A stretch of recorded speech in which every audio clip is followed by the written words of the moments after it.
Estamos começando mais um culto em vídeo da Paróquia Evangélica de Nova Petrópolis.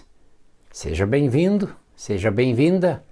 É bom contar contigo para mais este culto, que realizamos não em nosso próprio nome, mas em nome do Trino Deus, que é Pai, Filho e Espírito Santo. Amém. Saúdo a você com o lema bíblico deste 19º domingo após Pentecostes, de Hebreus 2:12.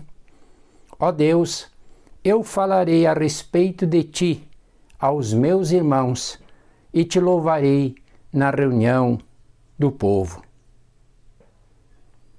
Uma palavra que vem do Salmo 22, o Salmo do Messias sofredor, que se refere a Cristo, que a igreja lê este Salmo e lê Hebreus como Jesus falando, Jesus nos chamando de irmãos. Nós somos irmãos e irmãs de Cristo. Por nós ele se doou na cruz. A nós ele convida a participarmos da família de Deus, da grande família da fé espalhada pelo mundo todo, que se reúne nos cultos, nos templos, nos salões, nas capelas ou embaixo de uma árvore na região amazônica. Sim, é muito bom nos reunirmos, é muito bom que o povo de Deus se encontre, não perca as oportunidades de celebrar junto com irmãos e irmãs o culto ao nosso Deus. Não perca as oportunidades de ser educado, de ser instruído nos princípios da palavra do Senhor. Vamos orar? Amado e bondoso Deus, mais uma vez temos a oportunidade de celebrar um culto, de ouvir a palavra, de cantar louvores, de orarmos juntos. Acende em nós, ou melhor, não deixa apagar em nós, a chama da comunhão. A chama do desejo de nos reunir com irmãos e irmãs e juntos partilharmos um pouco mais as nossas vidas e juntos sermos uma comunidade de adoração, mas também uma comunidade que tem esperança, uma comunidade que envolve suas crianças, seus jovens, as novas gerações. Aceita também o nosso louvor e a nossa gratidão. Em nome de Cristo, abençoa mais este culto em vídeo. Amém.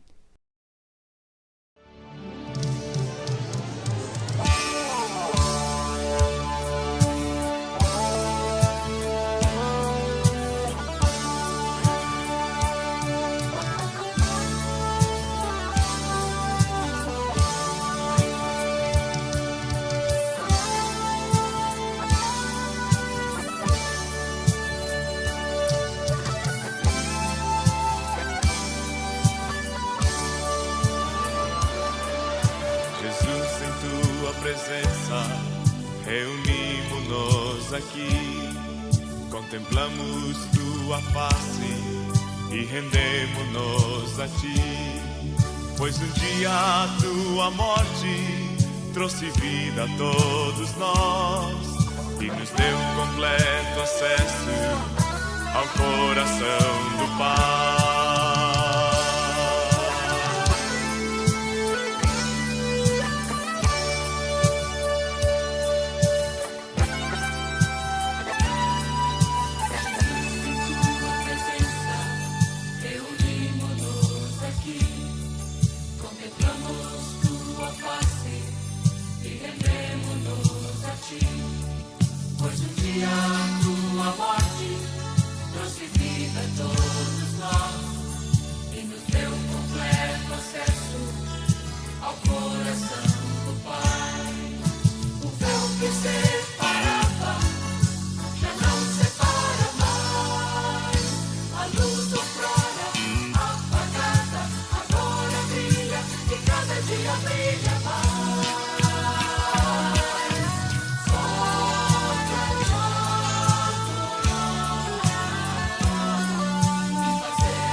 Que a graça e a paz do nosso Senhor Jesus Cristo estejam conosco ao ouvirmos e meditarmos nas suas palavras.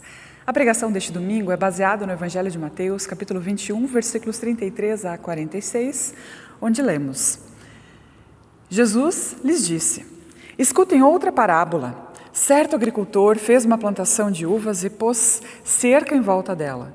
Construiu um tanque para pisar as uvas e fazer vinho, e construiu uma torre para o vigia. Em seguida, arrendou a plantação para alguns lavradores e foi viajar. Quando chegou o tempo da colheita, o dono mandou alguns empregados a fim de receber a parte dele. Mas os lavradores agarraram os empregados, bateram num, assassinaram outro e mataram ainda outro a pedradas. Aí o dono mandou mais empregados do que da primeira vez, e os lavradores fizeram a mesma coisa. Depois de tudo isso, ele mandou seu próprio filho pensando: o meu filho eles vão respeitar. Mas quando os lavradores viram o filho, disseram uns aos outros: este é o filho do dono, ele vai herdar a plantação. Vamos matá-lo e a plantação será nossa. Então agarraram o filho e o jogaram para fora da plantação e o mataram. Aí Jesus perguntou: e agora, quando o dono da plantação voltar, o que é que ele vai fazer com aqueles lavradores? Eles responderam: com certeza ele vai matar aqueles lavradores maus e vai arrendar a plantação a outros, e estes lhe darão parte da colheita no tempo certo. Jesus então perguntou: vocês não leram o que as Escrituras Sagradas dizem? A pedra que os construtores rejeitaram veio a ser a mais importante de todas, e isso foi feito pelo Senhor, e é uma coisa maravilhosa. E Jesus terminou: eu afirmo a vocês que o reino de Deus será tirado de vocês e será dado para pessoas que produzem os frutos do reino. Quem cair em cima dessa pedra ficará em pedaços, e se a pedra cair sobre alguém, essa pessoa vai virar pó. Os chefes dos sacerdotes e os fariseus ouviram as parábolas que Jesus contou e sabiam que ele estava falando a respeito deles. Por isso queriam prendê-lo, mas tinham medo da multidão, porque o povo achava que Jesus era profeta. Bem, eu acho que uma das coisas que mais dói na gente é quando a gente se dedica por algo, faz o máximo que pode e de repente alguém chega e assume todo o crédito daquilo que a gente fez, não é mesmo? Imagine você se dedicando ao máximo a uma empresa, fazendo o possível para fazer a coisa andar e de repente você é demitido e alguém assume e também diz ser o responsável por tudo o que você lutou para fazer. Ou então imagine você escrevendo um livro, e alguém outro pega as tuas palavras e transforma em suas. Ou quem sabe, imagine você lutar a vida inteira por alguém e do nada a pessoa se afasta, vira as costas e diz que não precisa mais de você. Todas essas situações doem fundo na alma da gente, não é mesmo? E é com esse sentimento que a gente precisa ler essa passagem. Jesus aqui ele fala de um agricultor que plantou uma vinha, um parreiral, né? Ele fez o melhor que pôde, plantou as uvas, cercou o terreno, construiu um tanque de pisar as uvas para fazer o vinho e construiu uma torre de vigia. E depois de fazer todo esse trabalho, esse agricultor precisa se ausentar e ele arrenda a plantação para alguns lavradores. Ele arrendou a terra, ele não doou, ele não vendeu, ele arrendou, a plantação continuava sendo dele. Pois bem, chegou então o tempo da colheita e o dono da terra mandou alguns empregados para buscarem a parte que lhe cabia. Mas os lavradores, aparentemente, além de quererem se apropriar do que não lhes cabia, eles maltratam e até matam os empregadores que tinham sido enviados pelo dono da vinha, como nós vemos no versículo 35. Mas o dono da vinha insiste, mais uma vez manda empregados para buscar o que era seu e os lavradores fazem a mesma coisa. Por fim, o dono da vinha manda o seu próprio filho, o seu representante máximo, e esse também é morto pelos lavradores maus, como nós vemos nos versículos 37 a 39. E aí Jesus termina essa parábola perguntando aos seus ouvintes, e agora, o que é que o dono da vinha vai fazer com esses lavradores maus? A resposta que eles precisam dar é, com certeza, ele vai matar os lavradores maus e vai arrendar a plantação a outros no tempo certo. Jesus contou essas parábolas para um grupo de sacerdotes e líderes religiosos que estavam questionando a autoridade de Jesus, como nós vemos no versículo 23, que é anterior ao texto da pregação.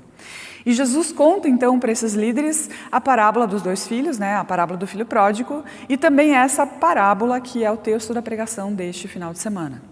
Pois bem, os fariseus entenderam muito bem o que Jesus estava falando. No Antigo Testamento nós vemos que o parreiral, a videira plantada por Deus no mundo, era a nação de Israel. Deus formou o povo de Israel para que este fosse um povo segundo a sua vontade e propósito. E o propósito de Deus é que o povo de Israel fosse um povo com leis tão justas, tão próspero, tão abençoado, um povo tão bom que ao olhar para eles as outras nações da terra desejassem ter o mesmo Deus que eles tinham. Mas esse povo vivia se afastando de Deus, o povo vivia ignorando os mensageiros enviados por Deus, ignorava os profetas, sacerdotes, juízes, todos os mensageiros que eram enviados para trazer o povo de volta para Deus. O povo não só ignorava, mas maltratava e também, como nós sabemos, esse povo foi capaz de matar o próprio Filho de Deus, o próprio Jesus, que foi enviado pelo Pai para trazer o povo de volta para si. E como vemos lá em João, capítulo 1, versículos 11 e 12, Jesus veio para o que era seu, mas os seus não o receberam. Porém, a todos que creem em Cristo, a todos que o recebem, se arrependem, Deus concede o direito de se tornarem filhos de Deus. Porém, Deus, com os seus filhos, tal qual o agricultor que espera colher bons frutos, Deus espera que os seus filhos produzam frutos de amor, de bondade, retidão, justiça e paz por onde quer que andarem. Deus espera colher bons frutos nas nossas vidas. Quando nós aceitamos o que Cristo fez por nós na cruz, quando nós vivemos a nossa vida de fé, a nossa vida conectada a Ele, nós passamos naturalmente a apresentar bons frutos na nossa existência. E esses frutos, como já falei antes, são amor, paz, bondade, paciência, justiça, verdade, como nós vemos em Gálatas 5. E a pergunta que eu faço hoje para nós é como nós temos vivido as nossas vidas. Nós temos vivido conectados a Jesus, conectados a Ele? Jesus é uma pessoa e Ele deseja se relacionar conosco, Ele deseja que vivamos perto dEle, próximos a Ele.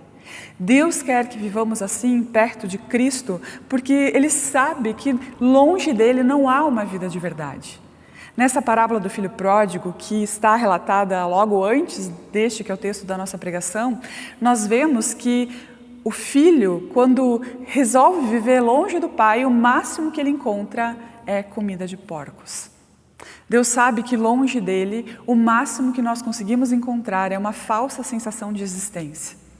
Deus nos fez, Ele fez a cada um de nós, fez você.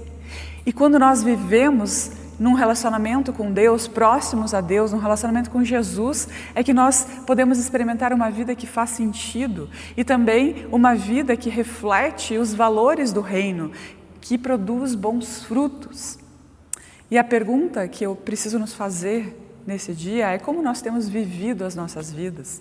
Temos vivido próximos a Deus, temos vivido a nossa vida conectados a Cristo. E como nós nos conectamos a Cristo? Nós nos conectamos a Cristo por meio da leitura da palavra, por meio da oração, por meio da participação dos encontros comunitários, da participação dos cultos. Nos cultos, nos encontros comunitários, nós nos ligamos a outras pessoas que têm buscado viver a fé em Cristo Jesus e assim também a nossa fé é fortalecida. Quando nós procuramos a comunhão com os irmãos, nós nos fortalecemos, nós somos motivados a perseverar na caminhada com Cristo. Como temos vivido as nossas vidas? E quais são os frutos que têm sido vistos, percebidos pelas outras pessoas a partir de nós, a partir da nossa existência? Deus deseja colher bons frutos. Deus deseja que os seus filhos produzam os frutos compatíveis com o seu reino. Frutos de amor, de alegria, de paz, justiça, bondade, longanimidade, como nós vemos relatados lá em Gálatas capítulo 5. Que o Pai encontre bons frutos nas nossas vidas, que produzamos frutos compatíveis com o reino de Deus, que sejamos uma bênção com a nossa vida, com o nosso ser, por onde quer que nós andarmos, com as pessoas com as quais nos encontrarmos pelos caminhos da vida. Amém. O Credo Apostólico. Creio em Deus, Pai Todo-Poderoso, Criador do céu e da terra, e em Jesus Cristo, seu Filho unigênito, nosso Senhor, o qual foi concebido pelo Espírito Santo, nasceu da Virgem Maria, padeceu sob o poder de Pôncio Pilatos, foi crucificado, morto e sepultado, desceu ao mundo dos mortos, ressuscitou no terceiro dia, subiu ao céu e está sentado à direita de Deus, Pai Todo-Poderoso, de onde virá para julgar os vivos e os mortos. Creio no Espírito Santo, na Santa Igreja Cristã, a comunhão dos santos, na remissão dos pecados, na ressurreição do corpo e na vida eterna. Amém.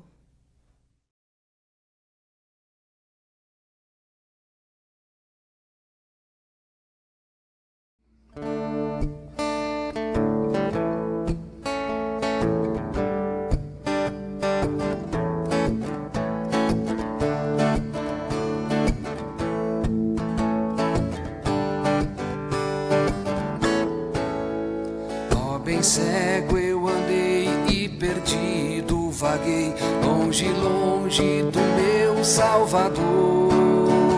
Mas da glória desceu e seu sangue verteu, por salvar a um tão pobre pecador. Foi na cruz que a tremer percebi meu pecado castigado em Jesus. Foi ali pela fé que os olhos abri, e hoje salvo me alegro em sua luz. Bem ouvia falar desta graça sem par, que nos deu um Salvador em Jesus.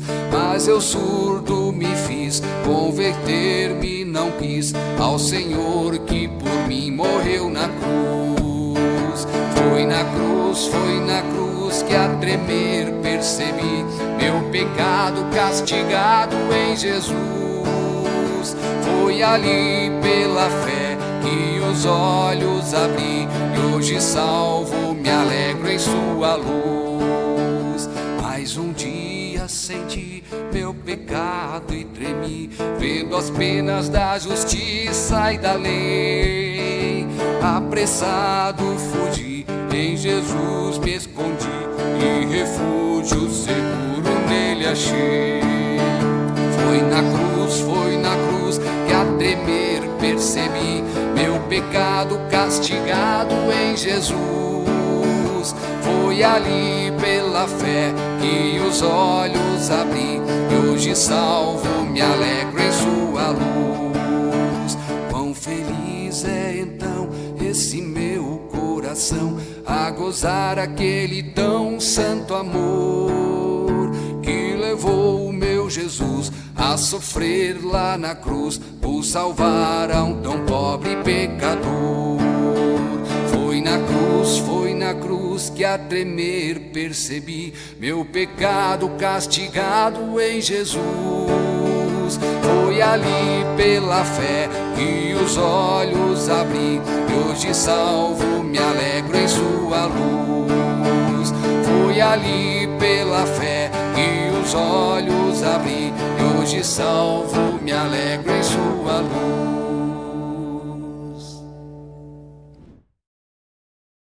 E assim chegamos ao final de mais um culto em vídeo. Queremos nesse momento colocar diante de Deus todas as nossas orações, pedidos, intercessões, e ao final também oramos em conjunto a oração que o próprio Senhor Jesus nos ensinou.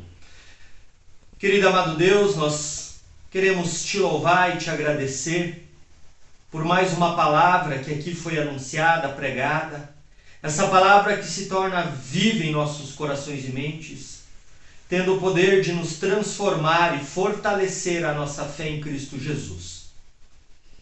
Assim oramos, Senhor, na certeza de que, diante de Ti, queremos reconhecer que somos dependentes. Dependentes da Tua providência, dependentes da Tua graça, Senhor. Afinal de contas, Tu és a pedra angular, como nos disse o texto do Evangelho. Tu és o único caminho, e não há outro nome pelo qual importa que sejamos salvos. Assim nós oramos, colocando tudo mais na oração que tu mesmo nos ensinou, dizendo: Pai nosso que estás nos céus, santificado seja o teu nome. Venha o teu reino, seja feita a tua vontade, assim na terra como no céu. O pão nosso de cada dia nos dá hoje. Perdoa-nos as nossas dívidas, assim como nós também perdoamos aos nossos devedores. E não nos deixes cair em tentação, mas livra-nos do mal. Pois teu é o reino, o poder e a glória para sempre. Amém. Recebam a bênção do Senhor. Que o Senhor Deus te abençoe e te guarde. Que o Senhor Deus esteja sobre a tua vida te abençoando. Que o Senhor Deus esteja abaixo de ti firmando os teus passos. Que o Senhor Deus esteja à tua frente te guiando e direcionando. Que o Senhor Deus esteja ao teu lado te livrando. E assim te abençoe o Deus triuno, que é Pai, Filho e Espírito Santo. Amém. Tenham todos uma abençoada semana e fiquem na paz do Senhor. Se da vida as ondas agitadas são, se desanimado julgas tudo em vão, contas muitas bênçãos, conta cada vez, e has de ver surpreso quanto Deus já fez. Conta as bênçãos, dize quantas são, recebidas da divina mão. Uma a uma, conta cada vez, has de ver surpreso quanto Deus já fez. Tens acaso mágoas, duro é teu lidar, é pesada a cruz que tens que suportar. Contas muitas bênçãos, não duvidarás, e cantando alegre os dias passarás. Contas bênçãos, dize quantas são, recebidas da divina mão. Uma a uma, conta cada vez, has de ver surpreso quanto Deus já fez. Quando vires outros com riqueza e bens, lembra que tesouros prometidos tens. Nunca os bens da terra poderão comprar a mansão celeste em que tu vais morar. Conta as bênçãos, dize quantas são, recebidas da divina mão. Uma a uma, conta cada vez, has de ver surpreso quanto Deus já fez. Seja teu conflito fraco ou forte aqui, não te desanimes, Deus será por ti.